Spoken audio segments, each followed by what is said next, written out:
400-500 سال ایسا عرصہ اس دنیا پہ گزرا ہے کہ ہر فیلڈ میں نام اگر تھا تو مسلم سائنٹسٹ کا، مسلم سائنٹسٹ کے علاوہ کسی اور کا نام ہی نہیں تھا. پوری دنیا اندھیروں میں ڈوبی ہوئی تھی. ہر جگہ مسلم سائنٹسٹ، مسلم کتابیں، ہماری یونیورسٹیاں، گورے بھیک مانگتے تھے ہمیں ایڈمیشن دے دو. یہ 500 سال تو بالکل عروج کا دور ہے، لیکن یہ بھی کم بیان کیا جاتا ہے. اندلس کی حکومت الگ تھی، بغداد کی جو رصد گاہیں بنی تھیں، پورا بہت ساری ٹرمز استعمال ہوتی ہیں ابھی تک. اب تنزل کیسے آیا؟ تو ایک اسکالر ہیں آج کل یوٹیوب پہ ویڈیوز بنا رہے ہیں، وہ کہہ رہے ہیں دیکھو بھائی ان مفتیوں نے ان سائنسدانوں کے خلاف فتوے دیے، ان علماء نے دقیانوسی میں کہا کہ اسلام اور سائنس کا آپس کا رشتہ نہیں ہے، انہوں نے ان کو جیلوں میں ڈالا. بالکل جو گیلیلیو کے ساتھ کیا تھا نا پادریوں نے، اس نے کہہ دیا تھا نا زمین گولے تو اٹھا کے اس کو لٹکا دیا، یا لٹکانے کا فیصلہ دیا، پتہ نہیں لٹکایا کہ نہیں لٹکایا مجھے نہیں پتا، لیکن اس کو مارا پیٹا بہت تھا. تو جو کام پادریوں نے سائنسدانوں کے ساتھ کیا وہی مسلمانوں نے اپنے سائنسدانوں کے ساتھ کیا. تو یہ مسلم اسکالرز اور مسلم علماء سائنسی ترقی میں پہلے بھی رکاوٹ تھے، آج بھی رکاوٹ ہیں، جبکہ اسلام تو غور و فکر کا حکم دیتا ہے. قرآن کی بہت سی آیتیں انہوں نے پڑھی، غور و کرو، غور فکر کرو، تو یہ تو غور و فکر سے لوگوں کو روکتے ہیں. تو نیچے لوگوں کی کمنٹس، یار کاش ایسے اسکالر پہلے پیدا ہو جاتے. تو دیکھیں کلمۃ حق ارید بہا الباطل، یہ جو بھی اس طرح کے اسکالرز کر رہے ہیں نا باتیں، آپ کو عالم اسلام میں جتنے بھی بڑے بڑے اسکالرز علماء گزرے ان سے کٹا رہے ہیں. اکثر ان کی باتوں میں سقم ہوتا ہے، کچھ گڑبڑ کر رہے ہوتے ہیں.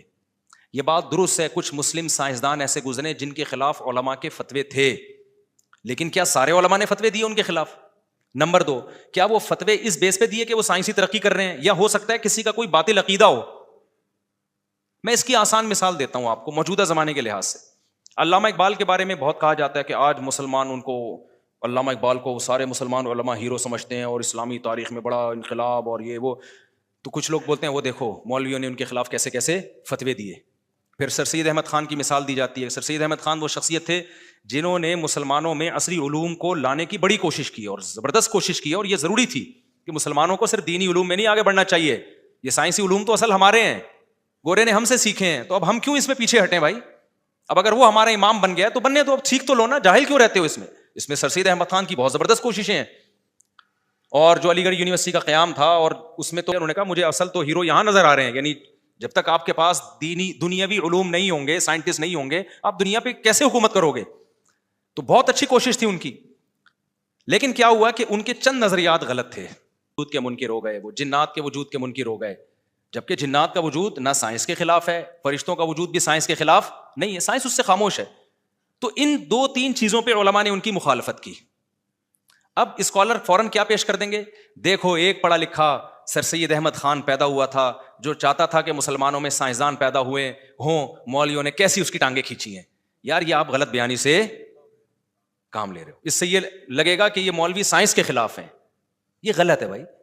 سر سید احمد خان کے 2-4 نظریات تھے جو شریعت کے متصادم تھے، تو علماء کا حق بنتا تھا، فرض بنتا تھا بھائی آپ کی باقی باتیں ٹھیک ہیں لیکن اس میں آپ کیا کر رہے ہو؟ غلط. جیسے ڈاکٹر ہارون یحییٰ، یہ بڑا زبردست سائنسدان گزرا ہے، پتہ نہیں ابھی زندہ انتقال ہو گیا. میں نے ان کی کتابیں پڑھی ہیں، بڑی زبردست کتابیں ہوتی ہیں ان کی. ایتھیزم کے خلاف ان کا ایسا جاندار شاندار کام ہے کہ آپ کی سوچ ہوگی.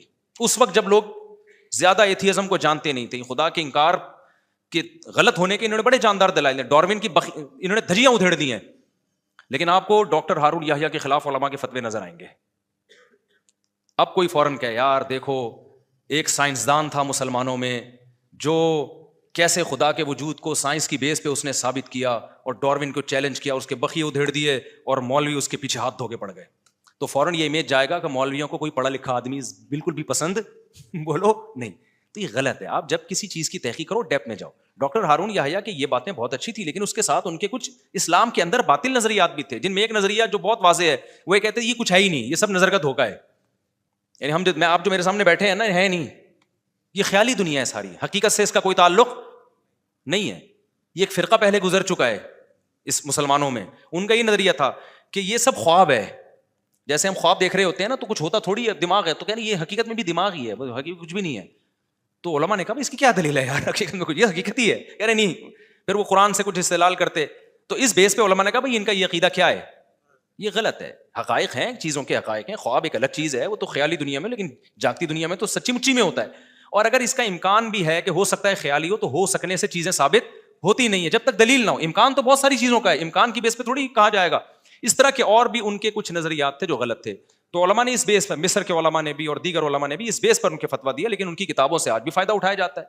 تو ایسے ہی سر سید احمد خان کی بڑی بہترین کوششیں تھیں. چند باتوں میں علماء کا تو ذمہ داری ہے نا کہ بھائی آپ اپنی حدود سے کیا کر رہے ہیں. اب آپ جنات کا انکار کر دو, جنت جہنم کا انکار کر دو تو یہ غلط ہو جائے گا. تو ایسا ہی ہے, پہلے بعض سائنسدانوں کے ساتھ بھی ہوا ہے کہ بعض سائنسدان مسلمانوں میں تھے, لیکن انہوں نے کیا کیا کہ کوئی سائنٹیفکلی کوئی چیز ثابت نہیں ہو رہی تھی, پھر بھی اس کو قرآن کے اگینسٹ لے جانا شروع کر دیا. اس پہ علماء نے ان پہ رد کیا کہ بھائی یہ تو آپ غلط بات کر رہے ہو. حقیقت یہ ہے کہ 1400 سال میں کوئی ایک ایسا سائنسدان میرے علم میں نہیں گزرا جس کے سائنسی ترقی کی بیس پہ علماء نے اس کا رد کیا اس کے اوپر. بلکہ اس سے بھی بڑھ کر میں آپ کو ایک عجیب بات بتاؤں, پہلے زمانے میں عالم دین اور دنیا کے عالم میں فرق ہی نہیں سمجھا جاتا تھا.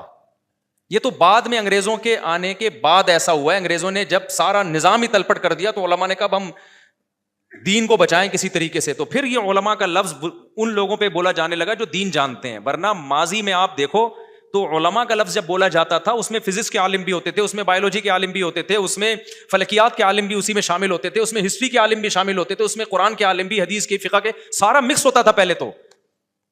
تو جب ایک ہی چھت کے نیچے علماء آپ کو فزکس بھی پڑھا رہے ہیں اور کیمسٹری بھی پڑھا رہے ہیں, وہ فزکس اور کیمسٹری کی مخالفت میں فتوے دیں گے سائنسدانوں کے خلاف. تو کل میں دیکھ رہا ہوں بار نا اس بندے کے کلپ, میں نے وہ کیسر راجہ صاحب کو بھی وہ بھیجا کیونکہ وہ اس چیز میں بڑے ماہر آدمی ہیں. میں نے کہا یار اس کو بندے کو لگام دو, یہ تو ساری دنیا کے علماء سے متنفر کر رہا ہے. ہاں کچھ جاہل ہر جگہ ہوتے ہیں, تو بعض دفعہ یہ ہوتا ہے کہ چند سائنسدانوں کے خلاف فتویٰ ہے وہ, لیکن ان کی سائنسی ترقی کی بیس پہ نہیں بلکہ ان کے چند باطل نظریات کی بیس پہ. ورنہ نہ علماء پہلے کبھی ترقی میں رکاوٹ بنے تھے, نہ آج ہیں. آج جو یونیورسٹیوں میں ترقی نہیں ہو رہی, ہمارے یہاں بڑے بڑے سائنسدان پیدا نہیں ہو رہے, تو یہ الزام علماء پہ جب لگتا جب علماء یونیورسٹیوں کو حرام کہتے, یا علماء کے کنٹرول میں یونیورسٹیاں ہوتی اور اس کے پروڈکٹ صحیح تیار بن کے آ نہیں رہی ہوتی. ساری یونیورسٹیاں تو پی ایچ ڈی اسکالرز کے پاس ہیں, پروفیسروں کے پاس ہیں. تو اگر سائنسدان نہیں بن رہے تو اس میں مولوی طارق مسعود کا کیا قصور ہے بھائی؟ ابے کیا ہو گیا؟ یعنی آپ کے اگر اچھے ڈاکٹر نہیں تیار ہو رہے, اچھے سائنسدان نہیں بن رہے, تو میں نے منع کیا آپ کو؟ میں تو یہاں موٹیویٹ کر رہا ہوں. میں تو کہہ رہا ہوں یار ایک درخت لگانے پر جب اتنا ثواب ہے تو زرعی یونیورسٹی میں انجینئر بن جاؤ بھائی. تم اپنے ملک کی پیداوار بڑھاؤ تو ثواب ہی ثواب. میں تو ایک آئی اسپیشلسٹ کے پاس گیا جو آنکھیں کا آپریشن کر رہا تھا. میں نے کہا یار آپ فری میں غریبوں کا علاج کر رہے ہو, یہ تو اتنا بڑا صدقہ جاریہ ہے. حدیث میں آتا ہے جس کی آنکھیں چھین لوں اور صبر کرے, اتنا بڑا صبر ہے کہ اس کا بدلہ جنت کے سوا کچھ بھی نہیں ہے. تو پتا چلا کسی کو آنکھیں دے دینا, اس کا بدلہ بھی جنت کے سوا نہیں ہو سکتا. تو موتیا آپریشن فری میں کر رہے تھے غریبوں کا. ہم نے تو ان کو نہیں کہا کہ آپ کیوں ڈاکٹر بنے, ایکچولی آپ کو تو سیروزے کی جماعت اور چلے میں ہی رہنا چاہیے. سائنسی ترقی اسلام میں ایکچولی بالکل بھی نہیں ہے. آپ چھوڑو اس کے آنکھ میں چھرا گھوپ کے نکلو باہر اور صرف تہجد پڑھو, 27ویں رات میں عبادت کرو اور اللہ اللہ کرو اور 5 نمازیں پڑھو اور تہجد پڑھو. نہ بھائی یار, آپ تو, میں نے تو اس کو, مجھے تو آنسو آ رہے تھے حقیقت ہے اس منظر کو دیکھ کے. یار کتنی بڑی خدمت کر رہے ہو, فری علاج کر رہے تھے غریبوں کا. تو کوئی کامن سینس ہے یار. علماء سائنس کے مخالف ہوں گے, ترقی کے اپنی حماقتوں سے تو بیڑا غرق ہوا ہے. اور جو بغداد کی خلافتیں قائم ہوئی, خلافت عثمانیہ قائم ہوئی ہے, ختم ہوئی ہیں, تو جب خلافتیں ہی ختم ہو گئی تو ہم غلام بن گئے. غلام کبھی بھی ترقی نہیں, اب بھیک کا مال ہم کو مل رہا ہوتا ہے وہاں سے, اور پھر حکمران بھی وہیں کے پالیسیوں سے ہم پہ بنتے ہیں نا. ہمیں تو کچھ بڑھنے ہی نہیں دے رہے یہ لوگ. تو اس میں علماء کا قصور نہیں ہے. علماء نے اپنے آپ کو بچا لیا, شکر ادا کرو. 100 سال بر صغیر میں انگریز ایک ایک مولوی کو پکڑ کے توپ کے سامنے رکھتا تھا, بم سے اڑاتا تھا. خود انگریزوں کی ڈاکومنٹری جا کے دیکھ لو. اس کے بعد بھی علماء نے دین کو بچا کے دکھایا بر صغیر میں.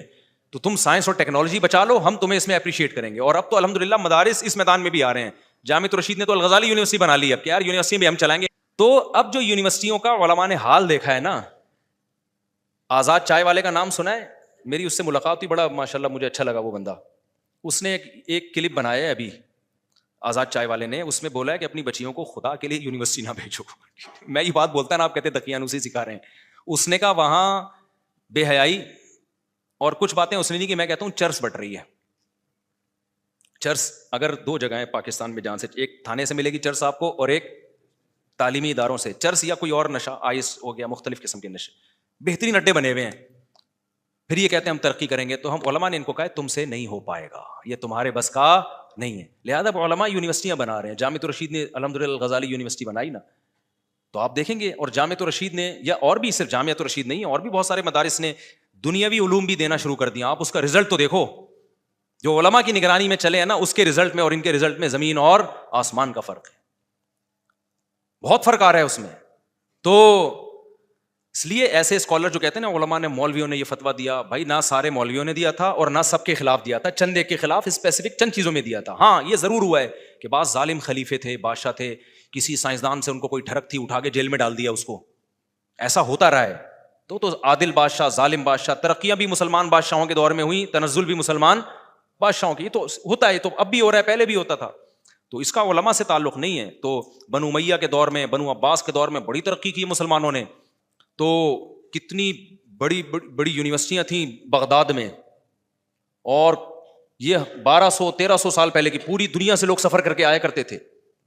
کیسا یعنی مسلمانوں نے علوم, اور یہ گوروں نے لکھا ہے کہ اگر مسلم سائنسدان نہ ہوتے تو آج ہم جس ترقی پر ہیں نا, کم سے کم 500 سال بعد تو ہمیں لگتے یہاں پہنچنے میں, 500 سال کا فاصلہ بچایا ہے.